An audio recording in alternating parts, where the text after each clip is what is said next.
Our brains all work so differently. We can only understand our own experience. How we relate to each other and connect to each other is through those actual tangible feelings. Creative discovery, a lot about unlearning and relearning, a lot about making space so that more people would feel that they have a part to play in the collective liberation. It's this growing, developing thing that then gets critiqued and then gets served to community, but also is collaborated upon. So deeply necessary for us to find ways to continue to be in community with each other, to continue to make art, to address all the varieties of social injustice. I'm figuring out my daily routine was because somebody else was judging the way I was doing things. And without that judgment, it's like, okay, why am I actually doing the things that I'm doing?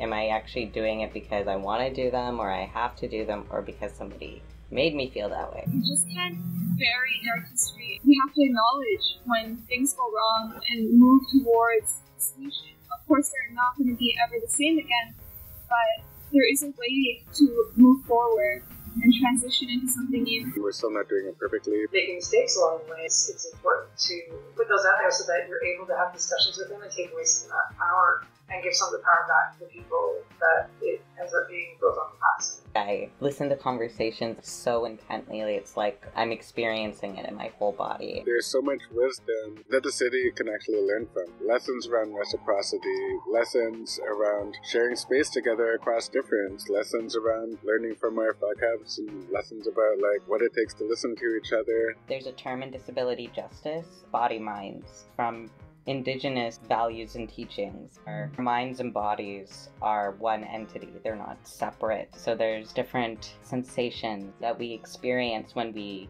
think about things or remember things. How do you deal with tension? How do you work with conflict? I feel like conflict can be understood in so many ways. You're working from home and like, let's say we have the conversation and the conversation's done, but the feelings of that conflict linger in the space. You can leave and then walk back into that space and almost like relive the conflict or re-feel the conflict again. Facing the root of your trauma is difficult for anyone. You're trying to flee or escape from those things. So I think maybe in conflict that is not healthy, you're out of body surviving that moment with that person. A major grounding practice is to be like, okay, let's get in touch with all of my senses and bring myself back into the present versus past conflicts that the current conflict is like triggering memories of.